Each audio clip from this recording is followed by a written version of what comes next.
ఓంకార బీజ రూపాయ సర్వేశాయ జగత్పతే ప్రథమాయ నమస్తుభ్యం సత్యసాయి గణాధిపా. ఓం శక్తి రూపాయ విద్మహే పూజ్య మాతాజీ ధీమహి తన్నః మాతా ప్రచోదయాత్. ఓం శాంతి శాంతి శాంతి. హరి ఓం. శ్రీ గురుభ్యో నమః. హరి ఓం. జై గురుదేవ్. ఓం శ్రీ సాయిరామ్. అనంత ప్రేమ స్వరూపులారా, ఈరోజు నవంబర్ 23 భగవాన్ శ్రీ శ్రీ శ్రీ సత్యసాయి బాబా వారి శత జయంతి ఉత్సవాలు కన్నుల పండుగగా, దేదీప్యమానంగా, ఆహ్లాదకరంగా, ఆనందంగా కొనసాగుతున్నాయి. అందువల్ల స్వామి యొక్క తత్వానికి సంబంధించి, స్వామికి నాకు ఉన్నటువంటి అనుబంధాన్ని గురించి ఈరోజు ప్రత్యేక గురు సందేశాన్ని మీకు అందిస్తున్నాను. నా గురించి గతంలో కొన్ని సందర్భాల్లో తెలియజేశాను. ఇక ప్రత్యేకంగా చెప్పవలసిందంటూ ఏమీ లేదు. అయితే స్వామి యొక్క అవతార లక్ష్యాన్ని గురించి, స్వామికి నాకు మధ్యన ఉన్నటువంటి అనుబంధాన్ని గురించి, భవిష్యత్తులో నేను చేపట్టబోయేటటువంటి కార్యక్రమాన్ని గురించి ఈరోజు మీకు వివరిస్తాను. నేను అతి సాదాసీదా పేద రైతు కుటుంబంలో జన్మించాను. అతి సాదాసీదా పేద రైతు కుటుంబంలో, వెనుకబడ్డ ప్రాంతంలో జన్మించాను. నా జీవితం అతి క్లిష్టంగా, కష్టంగా, హేయంగా మొదలైంది. నేను ఇన్ని సంవత్సరాలు జీవిస్తాను అని కలలో కూడా ఊహించలేదు. కానీ కష్టాల నుంచి బయటపడి ఆనందకరమైన జీవితాన్ని గడిపేటటువంటి అదృష్టం, అవకాశం నాకు లభించింది. అందుకు మూలకారకులు ఉన్నారు. మొదటి వ్యక్తి ఎవరంటే మా తాతగారు, చల్లగొండ్ల పిచ్చయ్య నాయన గారు. ఆయన అంగవైకల్యంతో జన్మించి, 2 కాళ్ళు లేకుండా పుట్టి, మామూలు విద్యను అభ్యసించి, ఆధ్యాత్మిక మార్గంలో ఉండి, అనేక మందికి మంత్రోపదేశాలు ఇచ్చి, శిష్య బృందాన్ని తయారు చేసుకొని, ఆధ్యాత్మిక ప్రచారంలో, ఆధ్యాత్మిక కార్యక్రమాల్లో అద్భుతంగా పాల్గొన్నారు. ఆయన వారసత్వమే నాకు సుకృతమైంది. ఆ తర్వాత మరొక వ్యక్తి మా తాతగారే. ఆయన చల్లగొండ రామచంద్రయ్య గారు. ఆయన కూడా ఆధ్యాత్మిక చింతనాపరుడే. ప్రత్యేక తరహా జీవితాన్ని కొనసాగించాడు.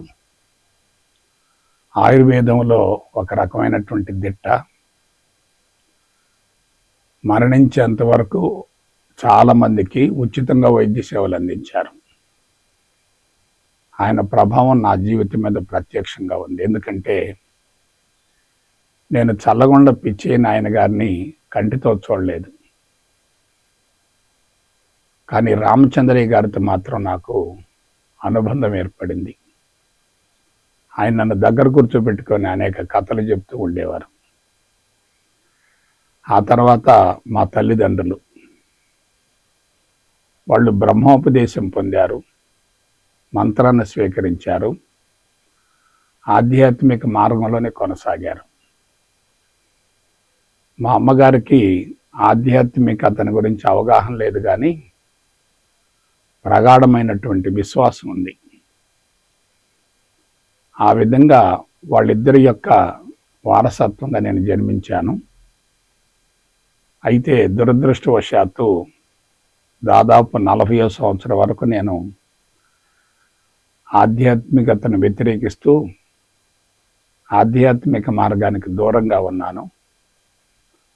హేతువాదం, నాస్తికవాదం, కమ్యూనిస్టు భావజాలం, సైన్స్పరమైనటువంటి అంశాలు ప్రగాఢంగా ఉండటం వల్ల నేను ఆధ్యాత్మికతను అందుకోలేకపోయాను, జాప్యం చేశాను, ఆలస్యం చేశాను. 91వ సంవత్సరంలో 1991లో ప్రప్రథమంగా ఆ మార్గంలోకి అడుగుపెట్టాను. అడుగుపెట్టిన దగ్గర నుంచి ఇటీవల కాలం వరకు 2024 సంవత్సరం వరకు నేను విపరీతంగా ఘర్షణ పడ్డాను. ఒక మాటలో చెప్పాలంటే నా జీవితం అనేటటువంటి బండరాయిని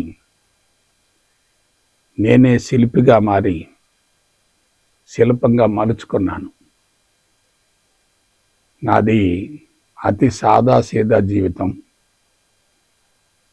పేదరికం, వెనుకబడ్డ ప్రాంతం, అతి భయంకరమైనటువంటి జబ్బులు. అవి మామూలు జబ్బులు కాదు, అతి భయంకరమైన జబ్బులు.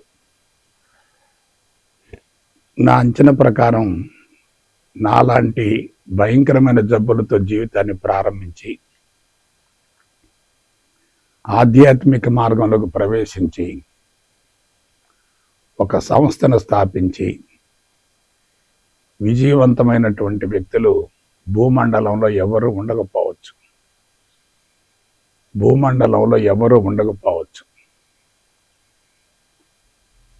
అతి హేయమైనటువంటి జీవితం, నరకం అంటే ఎక్కడో లేదు, నాలోనే ఉంది. 91వ సంవత్సరంలో ఆధ్యాత్మిక మార్గంలోకి ప్రవేశించినప్పటికీ నేను ఇటీవల కాలం వరకు ఘర్షణ పడుతూనే వచ్చాను. ఎందుకంటే ఆధ్యాత్మిక మార్గం అశాస్త్రీయంగా ఉంది, మూఢనమ్మకాల్లో ఉంది, బంధాల్లో ఉంది, సెంటిమెంట్స్లో ఉంది, చాదస్తంలో ఉంది, కేంద్రీకరణలో ఉంది. ఒక రకంగా చెప్పాలంటే వ్యాపారాత్మకంగా కొనసాగుతుంది. అందుకు మూల కారణాన్ని గురించి నేను లోతుగా పరిశోధన చేశాను, అధ్యయనం చేశాను, స్పష్టతను పొందాను. ఆ తర్వాత నేను గురూజీని కావటం, సంస్థను స్థాపించటం, ఆ సంస్థను కొనసాగించటం, మాతాజీ సహాయ సహకారాలతోటి సంస్థను విజయవంతంగా ముందుకు నడపటం, ఇవన్నీ కూడా ఒక ప్రస్థానంలాగా గడిచిపోయాయి. అయితే అసలు విషయం ఏంటంటే 2021 సంవత్సరంలో మాతాజీ గారు శివైక్యం చెందిన తర్వాత నేను సంస్థను కొనసాగించలేను అనే నిర్ణయానికి వచ్చాను. అటువంటి తరుణంలో ఏదో ఒక బలమైనటువంటి శక్తి మరలా నన్ను ప్రేరేపించింది. నా జీవితానికి తిరిగి మళ్ళా ప్రాణ ప్రతిష్ఠ జరిగింది. 40వ సంవత్సరానికి ముందు నాది నెగిటివ్ బాడీ, నాది నెగిటివ్ థింకింగ్. 40వ సంవత్సరం తర్వాత శరీరంలో మార్పులు మొదలయ్యాయి, మానసికంగా కూడా మార్పులు మొదలయ్యాయి. అయితే పరిణతి చెందలేదు. కేవలం బోధించాను తప్ప ఆధ్యాత్మిక పరిణతి లేదు. అందుకు మూల కారణం ఏంటంటే నేను అందించిన సమాచారం అంతా కూడా నేను స్వతహాగా రూపొందించుకున్నది కాదు. వేరే సంస్థలో కొంతకాలం పనిచేసి ఆ సమాచారాన్ని ప్రపంచానికి అందించాను చిన్న చిన్న మార్పులతోటి.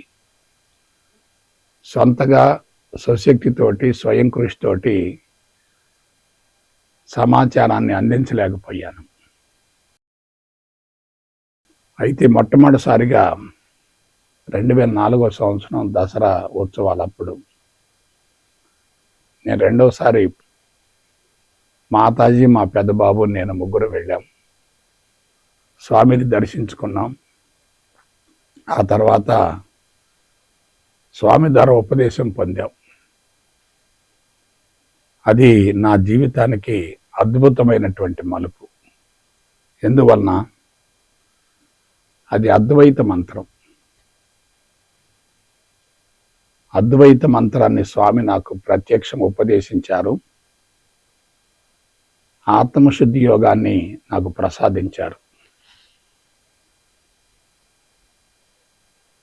నేను స్వామితో అనుబంధాన్ని ఏర్పరచుకున్న తర్వాత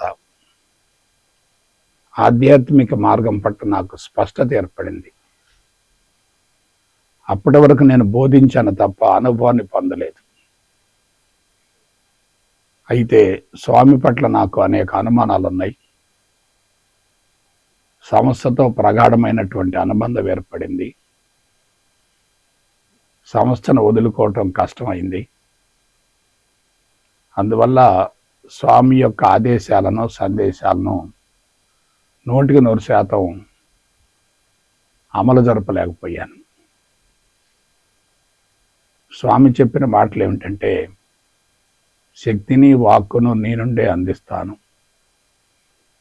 నేను నాకు ప్రతిరూపంగా మలుచుకోవటం కోసం నీ దగ్గరకు వచ్చాను. నీలోనే ఉన్నాను, నీ చుట్టూ తిరుగుతున్నాను. నీవే నేనుగా మారాక ఇక కోరడం, అనుగ్రహించడం రెండు ఉండవు. కోరటం, అనుగ్రహించడం రెండు లేవు. నా నుండి మంత్రోపదేశం పొందిన మరుక్షణమే నీలో కొలువై ఉన్నాను అన్నారు. అటువంటి సందేశాలను అంతకుముందు నేను ఎక్కడ కూడా వినలేదు, తెలుసుకోలేదు. ఆ సందేశాన్ని చూసిన తర్వాత, విన్న తర్వాత స్వామి తన బాణిలో చెప్పాడు తప్ప అది వాస్తవం కాదనుకున్నాను. మరొకసారి ఇంకొక సందేశం ఇచ్చారు. అదేమిటంటే, నీ అణువణువున నేను నిండి ఉన్నాను. నా అడుగులో అడుగు వేయటమే నీ విధి. నీవు నేను వేరు కాదనే భావంతో, దృఢ నిశ్చయంతో విజయుడివై ముందుకు సాగు అన్నారు. ఈ సందేశం కూడా నాకు రుచించలే. అనేక సార్లు స్వామి పీఠం ద్వారా నాకు సందేశాలు వచ్చాయి. ప్రతిరోజు 10 ప్రశ్నలకు నేను సమాధానం పొందేవాడిని. అన్నీ కూడా నెగిటివ్ ప్రశ్నలే. ఎందుకంటే ఒకవైపు జబ్బులు, మరొక వైపు తమోగుణం, రజోగుణం. నా పరిస్థితి ఏందో ఆలోచించండి. సంస్థ విపరీతంగా విస్తరిస్తుంది. అదే సమయంలో సంస్థలో సమస్యలు కూడా విపరీతంగా పెరుగుతున్నాయి. సంస్థను మొయ్యటం చేత కాదనే భావన కలుగుతుంది. కానీ మొయ్యక తప్పదు. ప్రారంభించాం కాబట్టి కొనసాగించక తప్పదు. సమస్యలు మాత్రం పెరుగుతున్నాయి. నేను స్వామికి దగ్గరయ్యాననేటటువంటి భావన చాలామందిలో నా పట్ల వ్యతిరేకతను సృష్టించింది. మా ట్రస్ట్ మెంబర్సే నాకు దూరం అయ్యారు. గురూజీలు నా ముందు నటించారు తప్ప నేను స్వీకరించినట్లుగా స్వామిని వాళ్ళు స్వీకరించలేదు. స్వామి ఏం చెప్పారు? సంస్థను నేను నడుపుతాను, నువ్వు ఒక దాసిలాగా నీ కర్తవ్యాన్ని నెరవేర్చి పక్కకు తప్పుకో అన్నారు. అది ఎలా సాధ్యమవుతుంది? స్వామి నాకు ప్రత్యక్షంగా కనిపించడం లేదు కదా. అందువల్ల సంస్థను వదలలేక, స్వామిని స్వీకరించలేక దర్శన పడుతూ వచ్చాను. ఒకానొక దశకు పోయిన తర్వాత నేను ఆధ్యాత్మికంగా పరిణతి చెందకపోతే నా జీవితం దెబ్బతింటుంది, సంస్థ మూతబడుతుంది అనేటటువంటి భావంతో ఆధ్యాత్మికంగా పరిణతి చెందటం కోసం ఒక కోర్సును రూపొందించాను. అదేమిటి? సత్యదర్శనం ఆత్మస్థితి. 4 వేదాల సారాంశంతో కూడినటువంటి అద్భుతమైనటువంటి యోగ శిక్షణ. దానికి రూపకల్పన ఎక్కడ జరిగింది? తిరువణామలైలో రమణ మహర్షి యొక్క సన్నిధానంలో జరిగింది. ఇదంతా నాకు తెలియకుండా ఒక బలమైనటువంటి శక్తి నన్ను ప్రోత్సహిస్తూ వచ్చింది, ముందుకు తీసుకెళ్తూ వచ్చింది. ఆ కోర్సును రూపొందించిన తర్వాత నాకు ఒక విషయం అవగాహన అయింది. అదేమిటంటే, స్వామి తన ఉపన్యాసాలలో ఒక విషయాన్ని స్పష్టంగా ప్రస్తావించారు. ఏమిటది? నేను 96 సంవత్సరాలు జీవిస్తాను, 96 సంవత్సరాలు జీవిస్తాను. మొదటి 16 సంవత్సరాలు లీలలు, రెండవ 16 సంవత్సరాలు మహిమలు, ఆ తర్వాత 16 సంవత్సరాలు ఉపదేశాలు, ఆ తర్వాత 16 సంవత్సరాలు విద్యాసేవలు, ఆ తర్వాత 16 సంవత్సరాలు వైద్య సేవలు, అంతిమంగా ధర్మోద్ధరణ కార్యక్రమాన్ని చేపడతానని చెప్పి బహిరంగంగా ప్రకటించారు. దానితో పాటు తన పూర్వజన్మ వృత్తాంతాన్ని తెలియజేశారు. రాబోయేటటువంటి మరొక జన్మను కూడా తెలియజేశారు. షిరిడి సాయి, సత్యసాయి, ప్రేమ సాయి. మరొక అంశం ఏంటంటే, భారత ఆర్ష హృదయాలలో వేద శాస్త్రాలను పునఃప్రతిష్ఠ గావించి వాని పట్ల ప్రజలలో అభినివేశాన్ని కల్పించడమే నా జీవిత లక్ష్యం. ఎన్ని ఆటంకాలు ఎదురైనా నా జీవిత సంకల్పం తప్పక నెరవేరుతుంది అన్నారు. దాన్ని నేను ఒకచోట చదివాను. లీలలు, మహిమలు, ఉపదేశాలు, విద్యాసేవలు, వైద్య సేవలు, ధర్మోద్ధరణ కార్యక్రమం. ఇక్కడ జాగ్రత్తగా పరిశీలించండి. స్వామి నేను 96 సంవత్సరాలు జీవిస్తానని చెప్పి ముందే ప్రకటించారు. అంతిమంగా ధర్మోద్ధరణ కార్యక్రమాన్ని చేపడతాను అన్నారు. భారతదేశాన్ని ప్రపంచ పటంలో అగ్రగామిగా ఉంచుతానని వాగ్దానం చేశారు.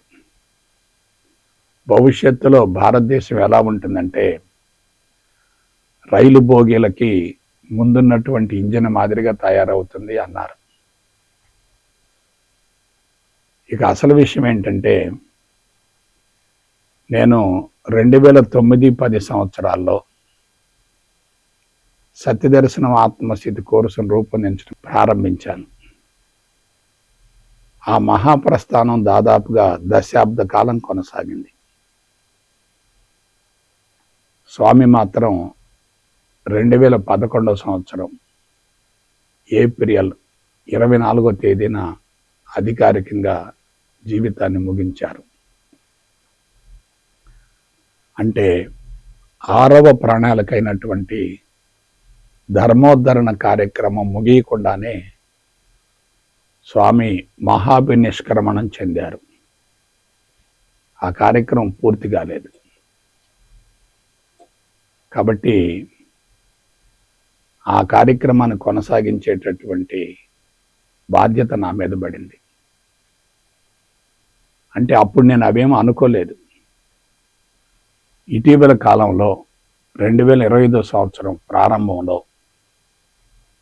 నేను ఆధ్యాత్మికంగా పరిణతి చెందుతూ వచ్చాను. నా సంకల్పం ఏమిటంటే, నేను 10 సంవత్సరాలు కృషి చేశాను.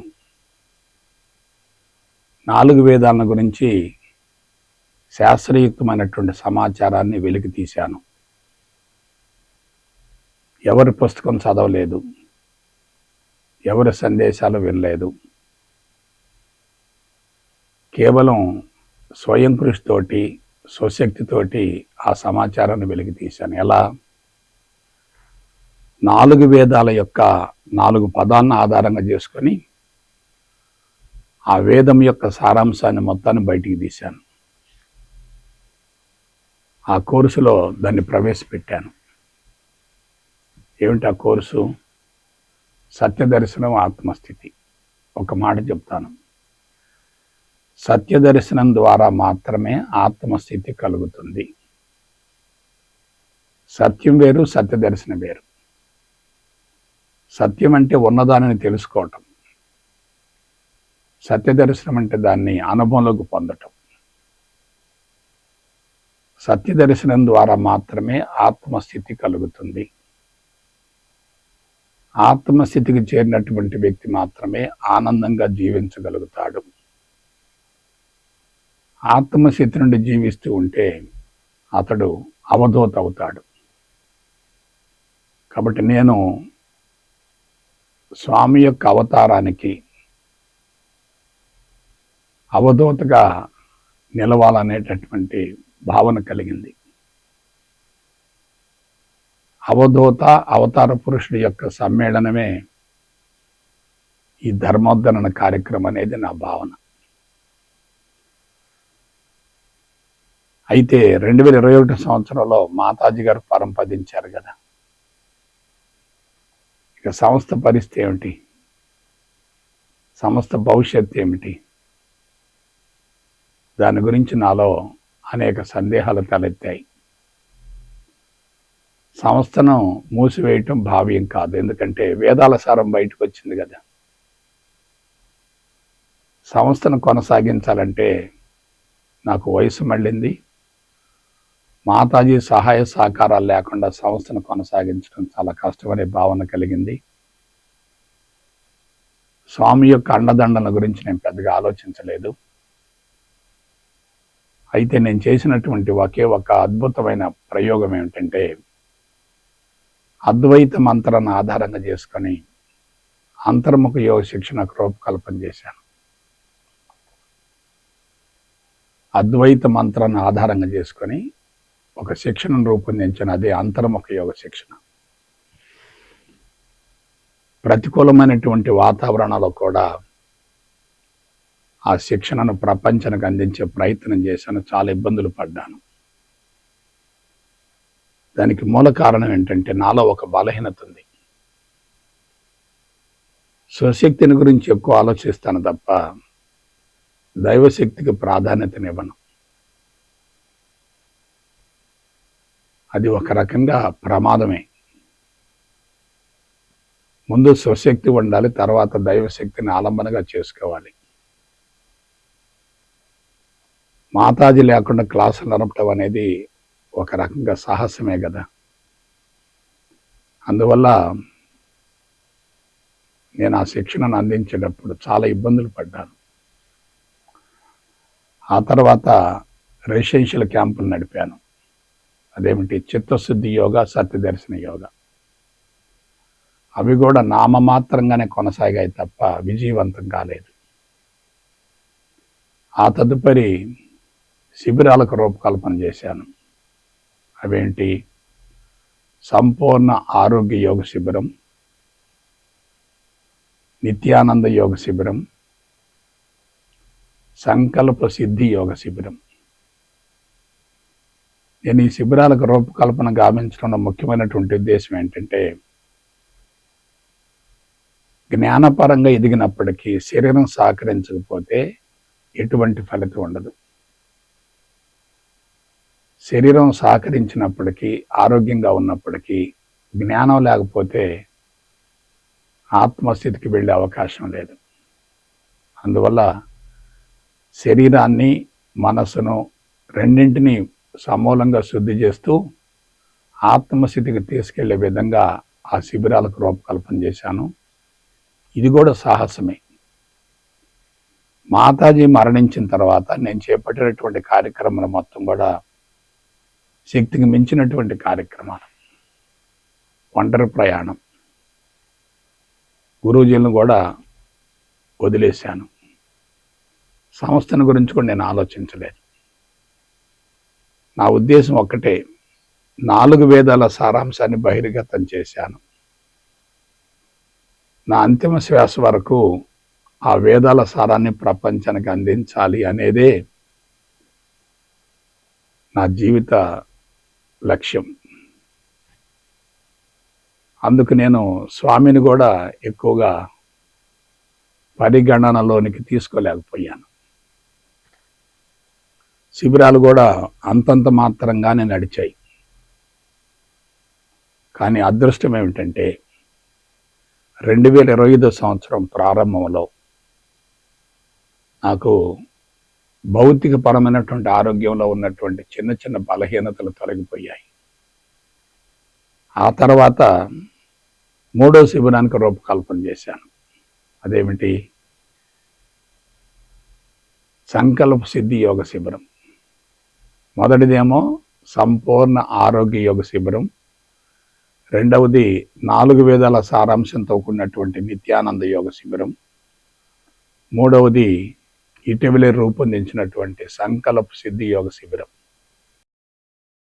నా ఉద్దేశం ఏమిటంటే, నా జీవిత లక్ష్యం ఏమిటంటే, నేను అవధూతగా ఉండి అవధూతగా జీవిస్తూ అవతార పురుషుడి యొక్క జీవిత లక్ష్యాన్ని నెరవేర్చాలనేదే నా సంకల్పం. ఎందుకంటే ఈ సమాచారం ఎక్కడ బయటికి రాలే, ఎవరి ద్వారా బయటికి రాలేదు. వేదాలను గురించి టన్నుల కొద్ది సమాచారం ఉంది, కానీ శాస్త్రీయతను సాంకేతికతను పరిగణనలో తీసుకొని ఈ సారాంశాన్ని బయటికి తీసినటువంటి సందర్భాలు ఎక్కడా లేవు. అందువల్ల నేను ఆ కార్యక్రమాన్ని చేపట్టాను. సంకల్ప సిద్ధి కలగాలి. అది ఎలా సాధ్యమవుతుంది? ఆత్మస్థితికి చేరినటువంటి వాళ్ళకు మాత్రమే సంకల్ప సిద్ధి జరుగుతుంది, సంకల్పాలు నెరవేరుతాయి. ఎందుకంటే ఆత్మస్థితి నుండి ఆలోచిస్తే అంతరాత్మ, ఆత్మస్థితి నుండి మాట్లాడితే అంతర్వాణి, ఆత్మస్థితి నుండి దైనందిన కార్యక్రమాల్లో పాల్గొంటే అంతర్యామి. స్వామి ఒకానొక సందర్భంలో ఒక విషయాన్ని తెలియజేశారు. అదేమిటంటే, నాకు సంకల్పము క్రియ 2 ఒకేసారి జరుగుతాయి అన్నారు. ఎవరైనా ముందు సంకల్పం పెట్టుకుంటారు, దాన్ని కార్యరూపం దాల్చడానికి కొంత సమయం తీసుకుంటారు. కానీ స్వామిది మాత్రం అది కాదు. సంకల్పము క్రియ 2 ఒకేసారి జరుగుతాయి. అటువంటి సంకల్ప సిద్ధి యోగ శిబిరాన్ని ఇటీవల ప్రారంభించాను. విజయవంతమైంది. అంటే నా జీవిత లక్ష్యం నెరవేరింది. సంపూర్ణ ఆరోగ్య యోగ శిబిరం, నిత్యానంద యోగ శిబిరం, సంకల్ప సిద్ధి యోగ శిబిరం. ఇటీవల కాలం వరకు నేను ఆ శిబిరాలు రూపొందించడంలో స్వయం కృషితో ముందుకెళ్ళాను. స్వయం కృషితోనే ఆ శిబిరాలను రూపొందించాను. కానీ ఈ రోజు నుండి, స్వామి యొక్క 100వ జయంతి ఉత్సవాల నుండి, స్వామి యొక్క అండదండలతో, ఆశీస్సులతో, స్వామి శక్తితో, స్వామి వాక్కుతో నా భవిష్యత్ జీవితాన్ని కొనసాగించాలనుకుంటున్నాను. ఇది ఆవేశం కాదు, అది నా ధర్మం, బాధ్యత, కర్తవ్యం. ఎందుకంటే స్వామి నన్ను ఎంపిక చేసుకున్న మాట వాస్తవమే, కానీ నాకు అర్హత లేదు కదా. అర్హత లేకుండా అటువంటి కార్యక్రమాలు చేపడితే స్వామికి చెడు పేరు వస్తుంది కదా. స్వామి చుట్టూన్నటువంటి వ్యక్తులంతా కూడా ఉన్నత స్థాయి వ్యక్తులు కదా. నేను స్వామి దగ్గర కూర్చున్నా కానీ పలచబడుతుంది కదా స్వామి యొక్క శక్తి. అందువలన స్వామికి దూరంగానే ఉండి నా కర్తవ్యాన్ని, సంకల్పాన్ని, బాధ్యతను, ధర్మాన్ని నిర్వహించటం కోసం ఈరోజు నిర్ణయం తీసుకున్నాను. స్వామికి ఆధ్యాత్మిక వారసత్వాన్ని కలగజేయాలనేదే నా లక్ష్యం. అవధూతలు, అవతార పురుషుడు ఇద్దరు కలిశారనుకోండి, ఎటువంటి సంకల్పాలైనా సునాయాసంగా నెరవేరుతాయి కదా. ఇప్పటి వరకు నేను అవతార పురుషుని శక్తిని పరిగణనలోనికి తీసుకోకుండానే మూర్ఖంగా కార్యక్రమాలు చేపట్టాను. పైగా సంస్థతో నాకున్నటువంటి అనుబంధాన్ని వదులుకోలేక స్వామి యొక్క సందేశాన్ని కూడా ధిక్కరించాను. అయితే నేను స్వశక్తితోటి ఈ వేదాల సారాంశాన్ని వెలికి తీసే కార్యక్రమంలో కృతకృత్యుడనయ్యాను, విజయవంతమయ్యాను. అందువల్ల ఈరోజు నుండి నేను స్వామి యొక్క కార్యాన్ని స్వకార్యంగా స్వీకరిస్తాను. స్వామిని గురించి, స్వామి తత్వాన్ని గురించి చెప్పేంత సాహసం నాకు లేదు. స్వామి తత్వాన్ని ఎవరు కూడా అంచనా వేయలేరు, వెల్లడించలేరు. అయితే నేను మాత్రం ఎంతో కొంత మేరకు స్వామిని గురించి చెప్పేటటువంటి అర్హతను పొందాను. కొంతమందికి ఇది ఇష్టం లేకపోవచ్చు, ఎందుకంటే నా మీద కొంతమంది అభిమానం ఏర్పరచుకున్నారు. ఇదేమిటి మరలా స్వామి వైపుకి వెళుతున్నారు అనేటటువంటి భావన కొంతమంది కలగొచ్చు. కానీ స్వశక్తి కన్నా దైవశక్తి గొప్పది కదా. దైవం నాకు ఆలంబనగా ఉన్నప్పుడు భయపడవలసిన అవసరం ఏంటి? శరీరం ఆరోగ్యంగా ఉంది, ఆధ్యాత్మిక పరిణతి కలిగింది, ఆత్మస్థితిని అనుభవిస్తున్నాను, ఆధ్యాత్మిక ప్రచారంలో స్వశక్తితోటే ముందుకు సాగాను. ఇప్పటి వరకు జరిగినటువంటి కార్యక్రమాలు పరిమితంగా ఉన్నాయి, తెర వెనుకనే ఉన్నాయి. కానీ ఇంకా పబ్లిక్లోకి వెళ్ళాలి. పబ్లిక్లోకి వెళ్ళాలంటే నాకు మనోబలం కావాలి, స్వామి యొక్క అండదండలు కావాలి. స్వామికి కళంకం రాకుండా కార్యక్రమాలు విజయవంతం కావాలి. నేను అధికారం కోసమో ఆర్థిక వనరుల కోసమో ఈ ప్రకటన చేయటం లేదు. ప్రజాక్షేత్రంలోకి ప్రవేశించాలి. స్వామి యొక్క జీవిత లక్ష్యాన్ని నెరవేర్చాలి. భారత హర్ష హృదయాలలో వేదశాస్త్రాలను పునఃప్రతిష్ఠ గావించాలి. ఏ ఉద్దేశంతో స్వామి భూమి మీద అవతరించారో ఆ ఉద్దేశాన్ని నెరవేర్చడంలో నేను రాముడి కార్యక్రమంలో ఒక కోతిలాగా వ్యవహరిస్తాను. ఎవరి నుండి ఏమీ ఆశించను, ఎవరిని అర్థించను. స్వామి నేను వేరు కాదనేటటువంటి భావంతో నా కార్యక్రమాల్ని ముందుకు కొనసాగిస్తాను. ఇదంతా ఎందుకు చెప్తున్నానంటే, తప్పు చేయటం తప్పు కాదు, తప్పు చేశాను అని తెలుసుకోకపోవటం పెద్ద తప్పు. తప్పు చేశానని తెలుసుకున్న తర్వాత దాన్ని సరిదిద్దుకోలేకపోవటం మరొక పెద్ద తప్పు.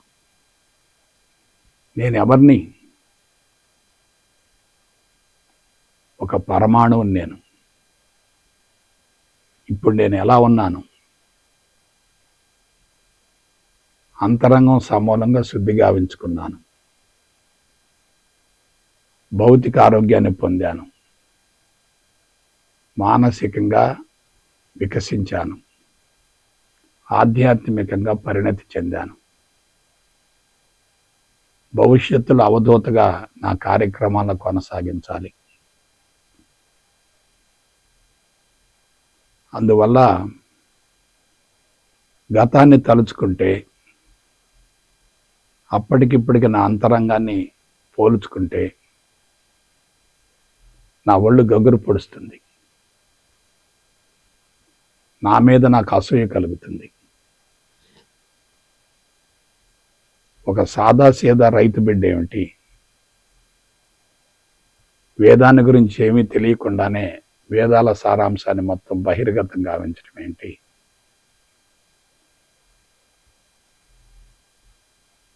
వేద విజ్ఞానాన్ని ప్రచారం చేయటం ఏంటి? ఒకసారి ఆలోచించండి. కాబట్టి స్వశక్తితోటి బండరాయి లాంటి నా జీవితాన్ని ప్రజల చేత పూజలు అందుకునే శిల్పంగా మలుచుకున్నాను కదా. అందువల్ల స్వామి యొక్క రుణం తీర్చుకోవాలి. కారణం ఏంటంటే, ఒకానొక సందర్భంలో సంస్థలు ఏర్పడినటువంటి సంక్షోభాన్ని తట్టుకోలేక సంస్థను మూసేద్దాం అనుకున్నాను. కానీ స్వామి చెప్పిన మాట ఏంటంటే, సంస్థ నీది కాదు, నాది అన్నారు. నేను నడుపుకుంటాను అన్నారు. నీవు కేవలం నా చేతిలో ఉపకరణంగా మారమన్నారు. కానీ నాలో ఉన్నటువంటి హేతువాదం, నాస్తికవాదం, వామపక్షతాళం, సైన్స్ పరమైన పరిజ్ఞానం, అహంకారం నన్ను స్వామికి దగ్గర కానివ్వలేదు. అది మంచిదే. ఎందుకంటే స్వయం కృషితోటి, స్వశక్తితోటి స్వామి యొక్క తత్వాన్ని తెలుసుకొని ఇవాళ విశ్వాసాన్ని ఏర్పరచుకున్నాను కదా. అనుమానంతో స్వామికి దగ్గరయ్యే కన్నా సంపూర్ణ విశ్వాసంతో, శరణాగతితో స్వామికి దగ్గరైతే ఎలా ఉంటుంది? ఇది నా అసలు శిష్యులైనటువంటి సహజమైనటువంటి స్వరూపం. ఇకపోతే భవిష్యత్తులో సేవలు ఎలా ఉంటాయి, సంస్థ కార్యక్రమాలు ఎలా ఉంటాయి అనే దాని గురించి మీకు క్లుప్తంగా తెలియజేస్తాను. ఎక్కువ మంది ఆరోగ్యం కోసం ఆధ్యాత్మిక మార్గానికి వస్తున్నారు. మరణ భయం నుంచి బయటపడటం కోసం సాధన చేస్తున్నారు. కానీ ఒకే ఒక పొరపాటు జరుగుతుంది. అదేమిటంటే, మానసిక సంసిద్ధత లేకుండా ధ్యానాలను కొనసాగిస్తున్నారు, ఆశించి సాధన చేస్తున్నారు, అసంతృప్తిగా ఉండి సాధన చేస్తున్నారు. అందువలన సాధనలు సత్ఫలితాన్ని ఇవ్వటం లేదు, సాధనల వలన సత్ఫలితం కలగటం లేదు. అందుకే సంస్థలను స్థాపించినటువంటి అధినేతలే అంతిమంగా జబ్బుల పాలవుతున్నారు, జీవితాన్ని అర్ధాంతరంగా ముగిస్తున్నారు. నేను సంపూర్ణ ఆరోగ్యవంతుడనయ్యాను, ఆధ్యాత్మికంగా పరిణతి చెందాను, ఆత్మస్థితిని గురించి తెలుసుకున్నాను, అనుభవిస్తున్నాను. అందుకు మూల కారణం నా గొప్పతనం కాదు, స్వామి నాకు శక్తిపాతం ఇచ్చారు. ప్రతిరూపం అనేటటువంటి పదం ఎంత గొప్పదో మీరు ఒకసారి అంచనా వేయండి. అయితే జబ్బుల నుంచి బయటపడటం ఎట్లా, ఆరోగ్యాన్ని పొందటం ఎట్లా? అందరూ కూడా ఆరోగ్యాన్ని పొందటం కోసం భౌతిక శరీరానికి చికిత్సలను అందిస్తున్నారు. అది అశాస్త్రీయం. జబ్బులు మొదలయ్యేది మనసులో. మానసిక ప్రక్షాళన జరగాలి తప్ప శరీరానికి చికిత్సలను అందిస్తే ఎటువంటి ప్రయోజనం కలగదు కదా. అందుకని ఆయుర్వేద, ఆధ్యాత్మిక, చికిత్సా కేంద్రాలు రాబోతున్నాయి. ఆయుర్వేద ఆధ్యాత్మిక చికిత్సా కేంద్రాలు రాబోతున్నాయి. అవి స్వామి పేరు మీదనే ఉంటాయి. పేరు కూడా వెల్లడిస్తాను. మాతాజీ మెమోరియల్, భగవాన్ శ్రీ శ్రీ శ్రీ సత్యసాయి బాబా ఆరోగ్య ఆధ్యాత్మిక చికిత్సా కేంద్రం, ఇది పేరు. దానికి అద్భుతమైనటువంటి రూపకల్పన చేస్తాను. అక్కడ ఒక పవిత్రమైనటువంటి మందిరాన్ని నిర్మించడం జరుగుతుంది. ఆ మందిరంలోకి ప్రవేశించి విభూది వేసుకొని కొద్దిసేపు కూర్చుంటేనే జబ్బులు తగ్గిపోతాయి, సమస్యలు కూడా పరిష్కారం అవుతాయి. ఎందుకంటే మనిషి యొక్క కాన్షియస్నెస్ విపరీతంగా వ్యాపిస్తుంది. ఇటువంటి తరుణంలో బలవంతమైనటువంటి సాధనలు కానీ కఠోర సాధనలు కానీ ఉండకూడదు. మనిషి ఆలోచన విధానానికి అనుగుణంగానే మనం కార్యక్రమాలను చేపట్టాలి తప్ప ఆలోచన విధానానికి విరుద్ధంగా ఉండకూడదు. శరీరం సహకరించినప్పుడు కఠోరమైనటువంటి సాధనలు కూడా పనికిరావు. కళ్ళు మూసుకున్నా కళ్ళు తెరిసినా ధ్యానం జరుగుతూ ఉండాలి. అటువంటి మందిరాలలో ఆ ఫలితం వస్తుంది. ఆ మందిరాల్లో దత్త పరంపరకు సంబంధించినటువంటి మహానుభావుల యొక్క ఫోటోలు కానీ విగ్రహాలు కానీ ఉంటాయి. దత్తప్రభువులు, శ్రీపాద వల్లభులు, నృసింహ సరస్వతి, మాణిక్య ప్రభువులు, అక్కలకోట మహారాజు, షిరిడి సాయి, సత్యసాయి, ఆ తర్వాత మాతాజీ గారి యొక్క పటం కానీ విగ్రహం కానీ ఉంటుంది. అవి ఆధ్యాత్మిక చికిత్స మందిరాలు, కేంద్రాలు కాదు, మందిరాలు. ఎందుకంటే చెడు వాసన బీజాల వలన, దృష్టి దోషం వలన, మనోకాలుష్యం వలన జబ్బులు వస్తున్నాయి. ఈ విషయం చాలామందికి తెలియడం లేదు. మందుల ద్వారా జబ్బులు తగ్గవు, మనోబలం ద్వారా జబ్బులు తగ్గుతాయి. కాబట్టి అటువంటి మందిరాల్లోకి ప్రవేశించారనుకోండి, అక్కడ ఆధ్యాత్మిక తరంగాలు ఉంటాయి, ఆధ్యాత్మిక పవనాలు ఉంటాయి, ఆధ్యాత్మిక శక్తి ఉంటుంది. ఆ శక్తి లోపలకు ప్రవేశించి మనోబలం పెరుగుతుంది, జబ్బుల నుండి బయటపడే అవకాశం ఉంటుంది. ఇది నా భవిష్యత్తు ప్రణాళిక. ఎవరి నుండి ఎటువంటి ప్రతిఫలాన్ని ఆశించేది లేదు. ఉభయ తెలుగు రాష్ట్రాల్లో లక్షలాది మంది గతంలో సంస్థకు ప్రత్యక్షంగా పరోక్షంగా సహాయపడ్డారు.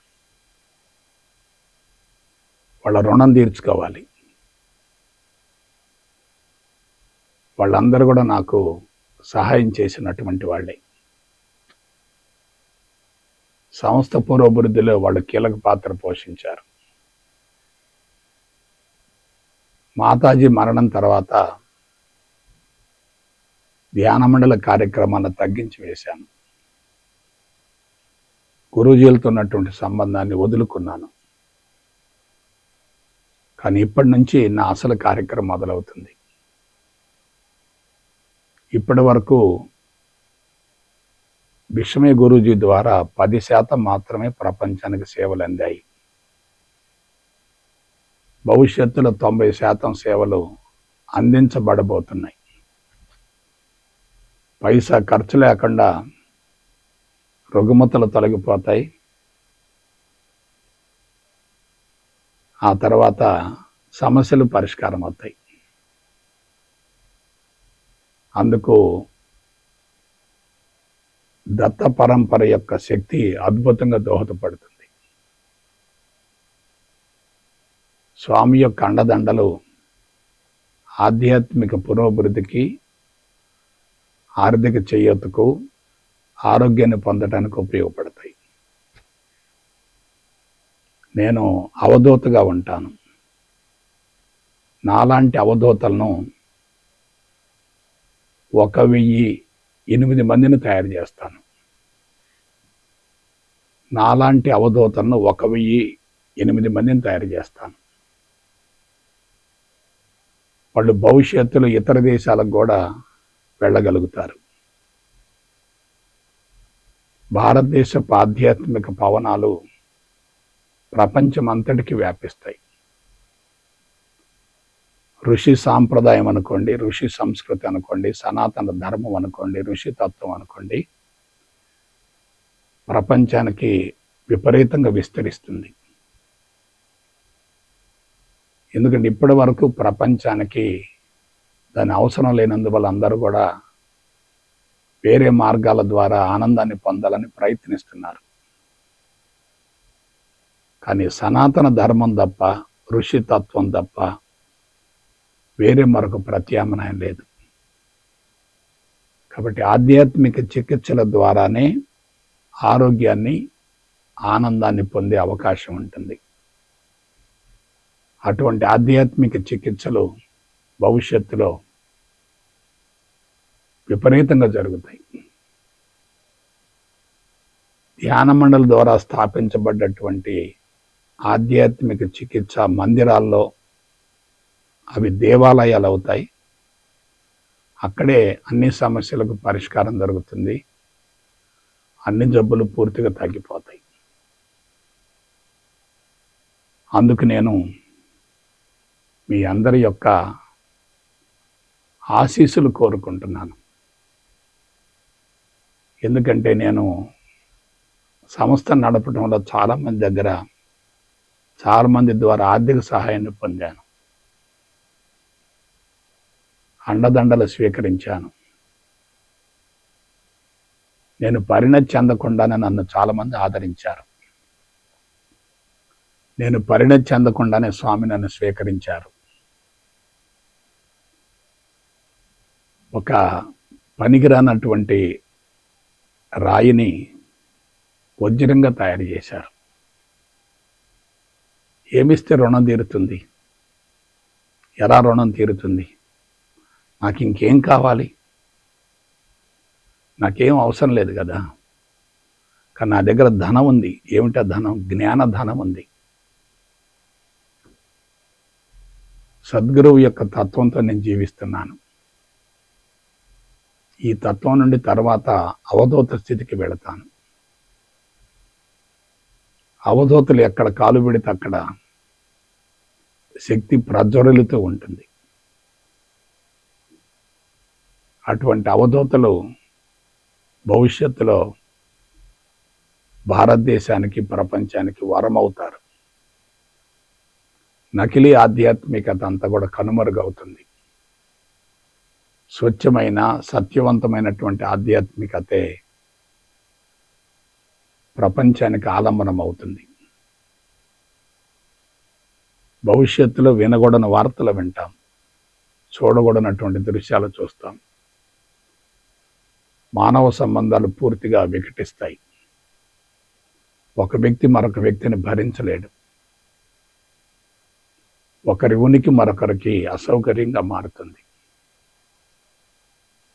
ఇవన్నీ కూడా ప్రళయాలు, సంక్షోభాలు, ఒక రకంగా తుఫాన్ లాంటివి. ఇవన్నీ జరిగితేనే ఆధ్యాత్మిక ప్రపంచం ఆవిర్భవిస్తుంది. ఇవన్నీ జరగకుండా ఆవిర్భవించే అవకాశం లేదు. అందువల్ల స్వామి యొక్క అండదండలతో, ఆశీస్సులతో, సహాయ సహకారాలతో స్వామిని నేను ప్రత్యేకంగా చూడకుండా అంతరంగంలో ప్రతిష్ఠించుకొని మాతాజీ యొక్క సూక్ష్మ శక్తితో, మా పూర్వీకుల యొక్క ఆశీస్సులతో ఈ శేష జీవితాన్ని ప్రజాసేవకు, ఆధ్యాత్మిక సేవకు అంకితం చేస్తాను. అందుకు నా జీవితంలో ప్రతి క్షణాన్ని, నా శరీరంలో ప్రతి కణాన్ని ఉపయోగిస్తాను. ఇక్కడ ఆవేశం లేదు నాకు. నా కర్తవ్యాన్ని, బాధ్యతను, ధర్మాన్ని ఎలా నిర్వర్తించాలో నాకు అంతరంగం నుండి ఆదేశాలు వస్తున్నాయి. ఈరోజు అందుకు ఒక బీజం పడుతుంది. అది భవిష్యత్తులో కల్పవృక్షం అవుతుంది, కామధేను అవుతుంది. అందరికీ అది అద్భుతంగా దోహదపడుతుంది, ఉపయోగపడుతుంది. కాబట్టి ప్రేమాత్మ స్వరూపులారా,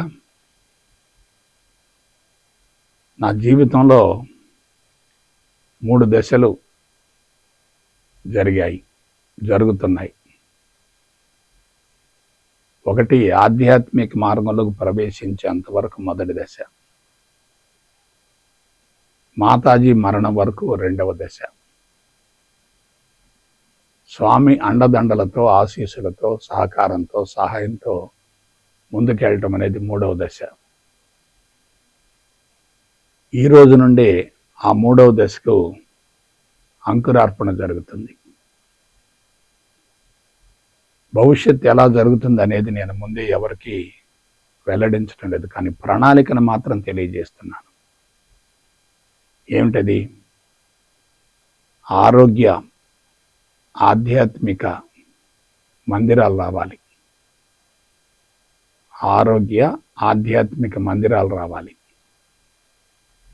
అవి తక్కువ ఖర్చుతో ఉండాలి, ప్రకృతి సిద్ధంగా ఉండాలి. వాటి ప్రభావంతో పైసా ఖర్చు లేకుండా జబ్బులు తొలగిపోవాలి, సమస్యల పరిష్కారం కావాలి. కాబట్టి ఆ దిశగా నా శేష జీవితం ముందుకు సాగుతుంది. కాబట్టి అందుకు అన్ని వర్గాల నుండి ఆశీస్సులను, అండదండలను కోరుకుంటూ మీ దగ్గర సెలవు తీసుకుంటాను. జై గురుదేవ్, జై గురుదేవ్, జై గురుదేవ్.